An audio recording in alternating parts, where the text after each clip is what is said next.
PKS adalah partai yang tidak akan dibiarkan mengusung Anies Baswedan meskipun sudah secara resmi di depan publik mendeklarasikan aman.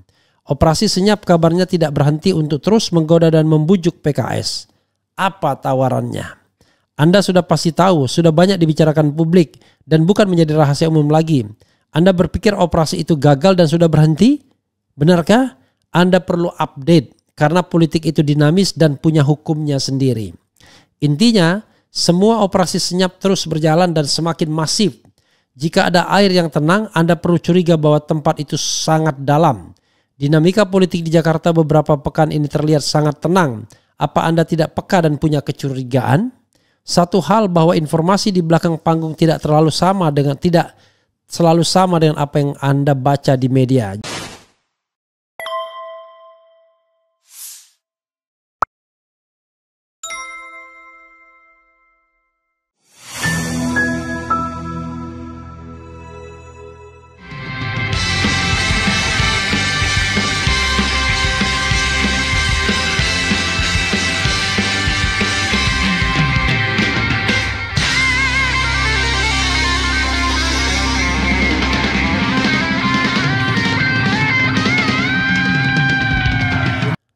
Assalamualaikum warahmatullahi wabarakatuh. Sobat RH sekalian, jumpa lagi kita di channel yang keren ini. Keren cadas. Ya sobat RH sekalian, kita jumpa di Refli Harun channel ya. Jangan lupa sobat RH sekalian, nonton part 2 ya, wawancara saya dengan Babah Alun alias Yusuf Hamka ya, seorang orang yang dimajukan sebagai calon gubernur DKI, tapi manuver yang dilakukan Erlangga Hartarto ini ternyata tidak cukup kuat untuk melawan ancaman yang mungkin ya dalam tanda kutip dikenakan kepada yang bersangkutan. Entah itu akan direshuffle, entah itu akan dihilangkan kepemimpinan Golkarnya dan lain sebagainya. Sehingga Jawa Barat itu Deddy Mulyadi Gerindra dan Ridwan Kamil akan ditarik ke Jakarta. Dan bisa jadi lawan kotak kosong karena Kim Plus berusaha dibentuk untuk mengambil semua partai politik. Jadi Babah Alun atau Yusuf Hamka sekedar aksesoris saja mungkin ya. Ada tulisan menarik dari pengamat politik Tony Rashid mengenai upaya menjegal Anies Baswedan di Jakarta. Coba kita bacakan dan kemudian kita ulas ya Tony Rashid. Karena ini tentu dia mengatakan operasi senyap ya untuk menggagalkan Anies. Tapi menurut saya bukan lagi operasi senyap. Ini operasi terang-terangan ya. Sudah di set up terlebih dahulu. Lalu ada messengernya. Ya, yang menyampaikan pesannya. Yang menyampaikan pesannya Gerindra. Melalui Dasko. Yaitu mau buat yang namanya Kim Plus. Disambutlah oleh Jazilul. Disambutlah oleh Dito Aryo Tejo dan lain sebagainya. Itu polanya ya. Sehingga ini akan menjadi hal yang memang akan direalisasikan secara jelas dan tegas ya. Bukan operasi senyap lagi tapi operasi yang terang-terangan sudah. Coba kita bacakan tulisan Tony Rashid ini ya. Operasi senyap, Anies terancam gagal nyagup. Tony Rashid, pengamat politik dan pemerhati bangsa. Anies harus gagal nyagup, dianggap akan merusak konstelasi politik ke depan, terutama Pilpres 2029. Bayangkan, hasil Pilpres 2024 saja belum diumumkan. Karena itu ada upaya sistemik yang terus dilakukan untuk gagalkan Anies nyagup. Kalau Anies dapat tiket, dia menang. Sebab itu harus dicegat dan digagalkan. Begitu narasi yang infonya berasal dari mulut seorang suhu politik yang ditakuti banyak orang. Maka dilakukanlah operasi senyap. Tujuannya Anies tidak boleh dapat tiket untuk maju di Pilgub Jakarta. Ada 4 partai yang diprediksi bakal mengusung Anies di Pilgub Jakarta. Nasdem, PKB, PDIP, dan PKS. Komunikasi telah dijalankan secara intens, ada titik temu, dan selangkah lagi deklarasi bersama. Selangkah lagi sebuah kata yang ringan dinarasikan tapi tidak gampang untuk direalisasikan. Kenapa? Ada operasi senyap dilakukan oleh kekuatan dan uang besar yang berupaya gagalkan deklarasi itu. At all cost, Anies Baswedan jangan sampai diusung di Pilgub Jakarta. Bahaya. Loh, nggak bahaya tak? Luar biasa ya. Operasi senyap itu menyasar partai-partai yang diprediksi kuat bakal mengusung Anies di Pilgub Jakarta. Nasdem misalnya sudah mulai ada nama-nama kadernya yang jadi tersangka. Anda coba komunikasi dan cari info ke Nasdem. Tanya ke sejumlah kadernya di ring 2 dan ring 3. Gejolak apa yang sedang terjadi di sana? Dengan gejolak ini apakah Surya Paloh, ketum Nasdem akan menyerah lalu tinggalkan Anies? Permainan sedang berjalan, kita tunggu, sabar. Publik juga ingin tahu sejauh mana nyali dan jiwa petarung seorang Surya Paloh. Luar biasa ya. Anda tahu PKB saat ini sedang digoyang. Sebenarnya sudah lama upaya goyang PKB, hanya saja saat ini sedang menuju klimaks. Bukan PKB-nya tapi lebih tepat adalah ketua umumnya, yaitu Muhaimin Iskandar. Bagaimana Caimin, panggilan akrab Muhaimin Iskandar ini didepak dari PKB? Sekokoh apa kekuatan Caimin mampu mempertahankan kursi ketua umum PKB? Atau ia menyerah lalu urung mengusung Anies, padahal di PWPKB lah yang pertama kali deklarasi Anies. Jazilul Fawaid, Waketum PKB sedang mempertimbangkan wacana Kim Plus yang dilemparkan ke publik oleh Sufmi Dasko, Ketua Harian Gerindra. Apa ini artinya PKB lempar handuk putih? Lalu bagaimana dengan PDIP? Nampaknya partai asuhan Megawati ini berdiri tegak dengan kaki-kakinya yang kokoh. Pokoknya emoh dukung calon yang ada hubungannya dengan Jokowi. Satu-satunya calon yang gak berbau Jokowi di Jakarta ya Anies. Maka DPD PDIP Jakarta dari awal telah mengusulkan nama Anies Baswedan untuk diusung di Pilgub Jakarta. Nah, PKS adalah partai yang secara resmi mengusung Anies Baswedan, Sohibul Iman disingkat Aman. Dua partai lain yakni PKB dan Nasdem kabarnya confirm menerima paket aman ini. Rekomendasi PKS sudah diterima dua partai lainnya. Apakah berarti sudah betul-betul aman? Belum tentu juga. PKS adalah partai yang tidak akan dibiarkan mengusung Anies Baswedan meskipun sudah secara resmi di depan publik mendeklarasikan aman. Operasi senyap kabarnya tidak berhenti untuk terus menggoda dan membujuk PKS. Apa tawarannya? Anda sudah pasti tahu, sudah banyak dibicarakan publik dan bukan menjadi rahasia umum lagi. Anda berpikir operasi itu gagal dan sudah berhenti? Benarkah? Anda perlu update karena politik itu dinamis dan punya hukumnya sendiri. Intinya, semua operasi senyap terus berjalan dan semakin masif. Jika ada air yang tenang, Anda perlu curiga bahwa tempat itu sangat dalam. Dinamika politik di Jakarta beberapa pekan ini terlihat sangat tenang. Apa Anda tidak peka dan punya kecurigaan? Satu hal bahwa informasi di belakang panggung tidak selalu sama dengan apa yang Anda baca di media. Jakarta 3 Juli 2024. Salah dia ya, 3 Agustus tepatnya.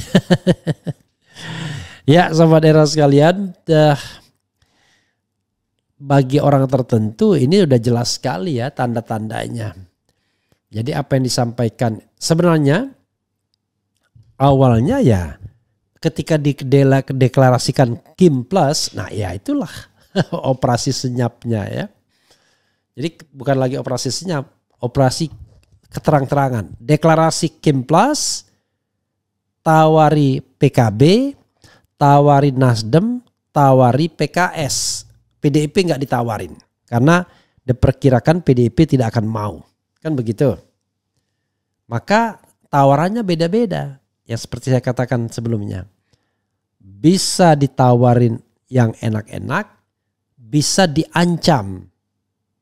Nah, yang diancam itu biasanya ketum-ketumnya saja. Nah, ketum yang nggak bisa diancam barangkali Surya Paloh. Tapi lingkar-lingkarnya kan lingkar 2, lingkar 3-nya bisa juga. Atau bisnisnya. Muhaimin Iskandar sudah mulai mengker karena NU sudah siap-siap untuk mengambil alih kepemimpinan di PKB. NU merasa di atas angin karena mendukung atau didukung oleh penguasa baru atau penguasa lama. Erlangga Hartarto tidak berkutik dengan isu-isu yang banyak tentang dirinya. Macam-macam lah. Soal tambang, soal minyak goreng, soal macam-macam. Belum lagi potensi untuk kehilangan leadership kepemimpinan di Golkar. Karena sudah ada orang yang sudah siap-siap, ya. Dulu isunya kita tahu bahwa leadership itu akan dimajukan beberapa nama untuk mengambil kepemimpinan Erlangga Hartarto. Ya potensial misalnya Bambang Susatyo, Bahlil pun bisa, bahkan yang lebih senior Luhut pun bisa, dan lain sebagainya dan lain sebagainya. Erlangga bermanuver dengan menunjuk Babah Alun.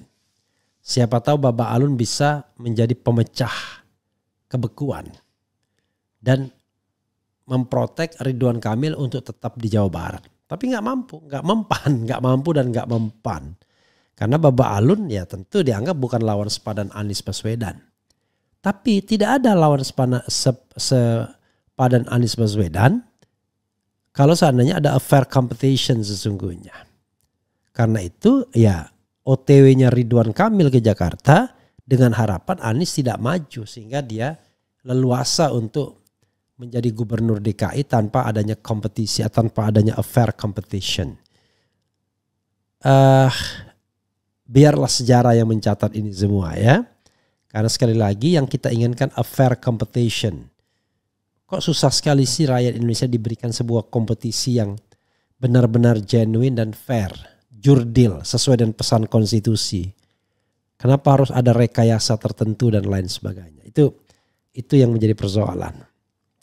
Sobat era sekalian, coba kita baca ya sambil menikmati menu Olimpiade karena Olimpiade itu terus dilaksanakan dan beberapa cabang diantaranya sudah berjalan dan Indonesia so far belum mendapatkan satu pun medali dan harapan medali ada di Georgia Mariska Tunjung yang sudah sampai ke semifinal. Fortunately, dia tidak mendapat lawan-lawan yang sangat kuat seperti An Se-yong Korea Selatan, kemudian Chen Yufei China ya, unggulan 1 dan unggulan 2, tapi pemain-pemain yang relatively sebenarnya rankingnya di bawah dia atau kalaupun di atas ya, seperti Itanon itu sudah agak menua dan sudah berkurang ya peak performance-nya. Dan sekarang kita lihat ya kembali kepada tema kita bacakan komentar sobat RH sekalian terhadap tema ini ya. Luar biasa yang jelas.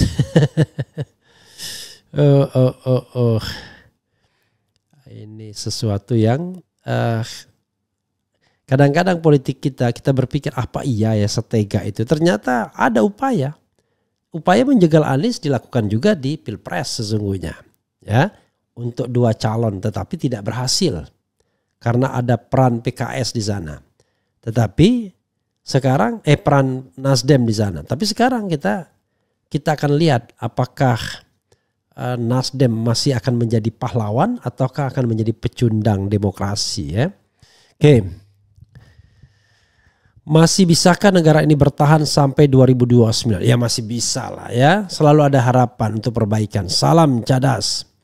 Kita lihat endingnya seperti apa. Kalau iya Anies nggak bisa nyalon, fix demokrasi negeri ini sudah rasa rusak akut. Rayon ke PKS, kader sendiri menjadi gubernur, asumsi RK di tengah jalan diangkat jadi menteri PUPR. Iya. Dan kemudian Kaisang yang menjadi gubernurnya kan. RK Sohibul Iman. Udahlah Mas Anies mundur saja jadi guru bangsa. Wah kalau begitu ini Aris Maya Parahita ini teman saya nih. Kalau mundur jadi guru bangsa politik ini dia itu DNA-nya bukan guru bangsa. DNA dia adalah DNA petarung politik sesungguhnya ya. Kenapa relawan Anies tidak mendaftarkan melalui jalur independen? Anies gak mau di awalnya ya. Karena dia ingin melalui jalur partai politik. Abad 70% terancam tidak dapat perahu di Pilkada Jakarta. Apa usulan atau strategi Bang RH agar Anies bisa maju dan tidak bisa dijegal? Salam akal sehat. Anies jadi kader partai PKS. Eh, saya tidak tahu. Saya bukan politisi ya. Saya hanya menyuarakan hati nurani saja, ya. Silakan orang-orang bergerak untuk membela demokrasi. Ya termasuk saya bergerak melalui channel seperti ini ya. Agar tidak satu calon saja yang didiktekan kepada kita. Begitu ya. Sekali lagi ke depan akan kita lihat ya upaya-upaya untuk menjegal terus-menerus, dan kita lihat mana partai pemenang sejati, mana partai pecundang sejati. Ya. Jadi partai pecundang sejati itu adalah partai yang ketakutan. Ya, takut tidak dapat jabatan menteri, takut orang-orangnya ditersangkakan, takut ini, takut itu dan lain sebagainya. Bayangkan Jokowi tinggal 2 bulan lagi. Tapi jangan salah, kekuasaan baru yang sekarang pegang haluan. Gerindra dengan Daskonya yang kemudian bertindak sebagai Jokowinya, kan begitu. Untuk menjegal Anies Baswedan. Begitu ya sahabat sekalian. Ya kita tidak tahu bagaimana ke depannya ya, apakah upaya menjegal ini berhasil atau tidak. Memang orang selalu mengatakan ya politik kan sah-sah saja. Oh politik itu ada etikanya, ada etika politiknya. Ya, Anda tidak boleh menjegal dengan ancaman. Kalau Anda menawarkan dengan baik-baik, it's okay. Tapi kalau Anda menawarkan dengan sogok dan ancaman, itu namanya bukan politik yang baik. Ya, gitu. Justru Anda harus tawarkan Jakarta ini dengan pemimpin yang terbaik. Itu saja sobat era sekalian. Apalagi ya? Dari awal saya sudah curiga PKS mereka juga mau masuk istana mencalonkan Anies sepaket hanya untuk mengelabui pemilih. Kacau ini negara kita. Emang untungnya apa kalau jegal Anies? Loh, ya untungnya Anies gak menang lah karena Anies sosok yang tidak diinginkan ya. Prabowo yang akan menyelamatkan Anies. Oh, rupanya dia mau menjadi ini. Ya kalau Anies jadi komprador kekuasaan, nggak ada nilainya lagi dia. Hanya untuk misalnya Anies Kaisang, goodbye. Kita kan ingin orang yang berani membuat arus sendiri dibandingkan arus istana yang kita tidak sepakat. Ya, masa sepakat sih gentong babi dan lain sebagainya ya. Bang RH saja yang dijegal, jangan Anies. Ya iya. Karena saya kan tidak punya ambisi kekuasaan apapun ya. Mungkinkah jika gagal ikut pilkada, Abah bisa fokus dengan partai perubahan yang sedang digagas relawan Anies? I don't know exactly ya. Mulai main kayu agak nih. Habis nonton bocor arus politik, sebenarnya semua partai ingin merapat ke pemerintah. Mulai main kayu agaknya Om Refli. Ya mungkin lah ya. Ya kenapa mereka merapat ke pemerintah? Ya kekuasaan itu enak. Makanya dibikin aturan mestinya. Ya tapi susah juga ya. Kalau semuanya pengen berkuasa. Partai kita ya pragmatis semua. Mereka menawarkan pragmatisme itu dengan siasah. Padahal pragmatis isinya ya. Dibilang siasah kan ya, padahal pragmatisme. Pragmatisme itu apa? Ya tadi mempertahankan posisi ketua umum. Ya, mempertahankan kemungkinan ikut dalam pemerintahan dan lain sebagainya. Intinya adalah mempertahankan kenikmatan hidup saja, bukan berjuang untuk nilai ya. Oke. Begitu ya sobat era sekalian, kita akan lihat ke depannya. Ini ada berita yang sebenarnya agak menarik untuk kita ulas ya, terkait dengan Ahok ini. Kenapa kemudian Ahok seolah-olah sepertinya justru nambah-nambahin itu. Apakah dia masih dendam dengan Anies ya? Dia malah terkesan nambah-nambahin ya. Kalau kita lihat misalnya Ahok nilai Kim Plus tak akan berani lawan kotak kosong di Pilgub Jakarta. Pertanyaannya tidak akan berani lawan kotak kosong loh. Kalau seandainya tidak ada partai yang maju bagaimana?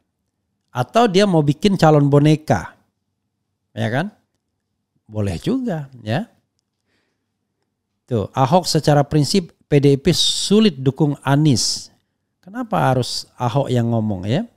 Politisi PDI Perjuangan Basuki Cahayapurnama alias Ahok mengatakan secara prinsip partainya sulit untuk mendukung Anies Baswedan di Pilgub Jakarta 2024. Ahok mengutip pernyataan rekan separtainya yang juga mantan calon presiden Ganjar Pranowo soal kemungkinan PDIP mendukung Anies. Saya kira Mas Ganjar udah menjawab ya, secara prinsip partai PDI Perjuangan itu kalau mau bisnis pakai nurani, kalau mau berpolitik ada prinsip. Nah, saya kira secara prinsip sulit PDI Perjuangan untuk mendukung Pak Anies. Secara prinsip ya, kata Ahok usai acara Ask Ahok Anything di Jakarta Selatan. Ahok tak menjelaskan secara rinci prinsip PDIP yang dimaksud. Namun ia mengingatkan di politik segala kemungkinan bisa terjadi. Itu Anda mesti lihat, kita lihat aja dulu. Kalau tiba-tiba dukung kan nggak tahu juga. Politik kan, ujarnya. Sebelumnya Ketua DPP PDI Perjuangan Puan Maharani mengakui tak menutup opsi bakal jadi salah satu parpol pengusung Anies di Jakarta. Ia menyebut komunikasi secara informal dengan Anies pun sejauh ini telah berjalan. Namun Puan menyampaikan hingga kini PDIP masih terus menimbang-nimbang perihal sosok yang akan diusung nanti. Ia mengatakan masih memiliki waktu yang cukup sebelum akhirnya memutuskan sosok yang akan diusung hingga masa pendaftaran paslon di akhir Agustus. Anies Baswedan sejauh ini telah mengantongi surat dukungan dari PKS dan Nasdem untuk kembali bertarung di Pilkada 2024. Kedua partai itu sudah cukup syarat untuk mengusung Anies. Itu kata Sahroni belum tentu didaftarkan. Jadi saudara sekalian, bisa jadi skenarionya adalah tinggalkan PKS sendiri, rayu PDIP dari belakang, bisa juga. Ya kan? Main belakang.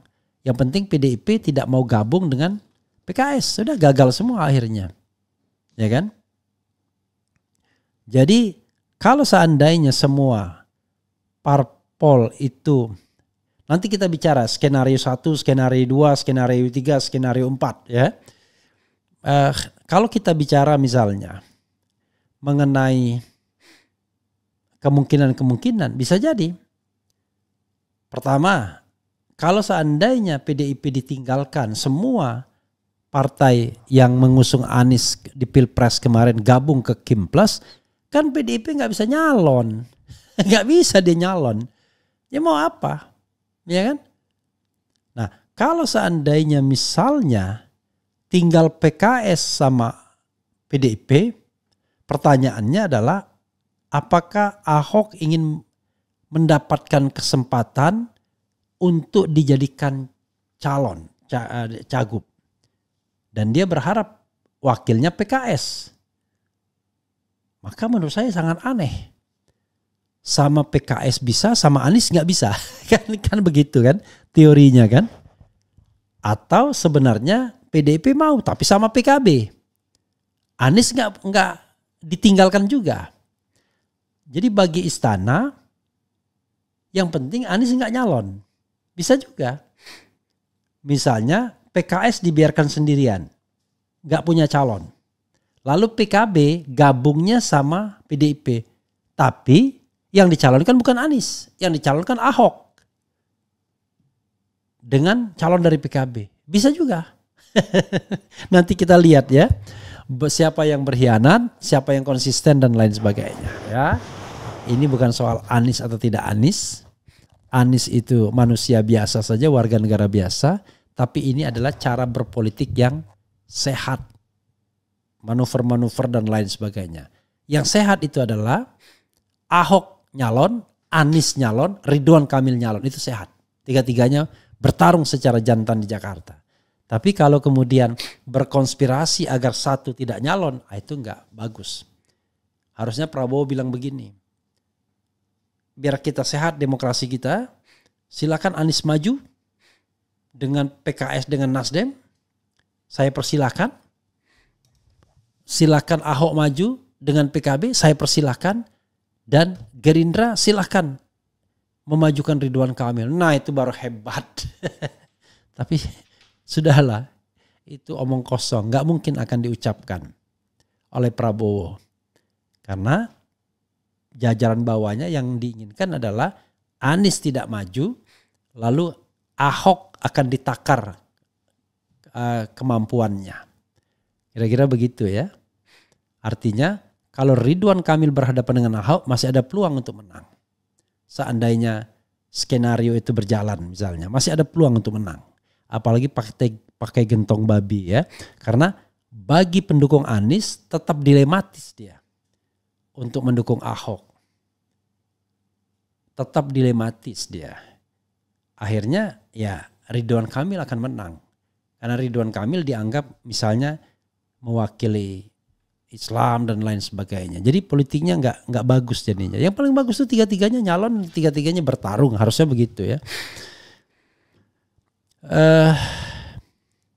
Kemudian jika Anies gagal maju pilkada, kemungkinan angka golput di Jakarta besar. Pendukungnya pasti banyak yang tidak datang ke TPS. Ya mungkin saja. Itu saja saudara sekalian ya. Kita nanti lihat ke depannya ya. Makin menarik ini dari sisi analisis ya. Wassalamualaikum warahmatullahi wabarakatuh. Keren. Cadas. Cia. 2 minggu katanya mau dibayar. Dilalah ganti menteri. Gak dibayar? Gak dibayar. Sampai sekarang? Sampai sekarang. Malah nuduh saya yang punya utang. Luar biasa kan? Hebat kan? Kok yang nuduh siapa? Kementerian Keuangan. Saya tidak pernah zolim. Saya tidak pernah asbun. Saya tidak pernah bohong. Mereka semua berani bohong. Kadangkala saya dituduh. Saya minta utang saya, dibilang saya punya utang. Terus saya bilang, kalau saya punya utang, saya kasih 1 triliun.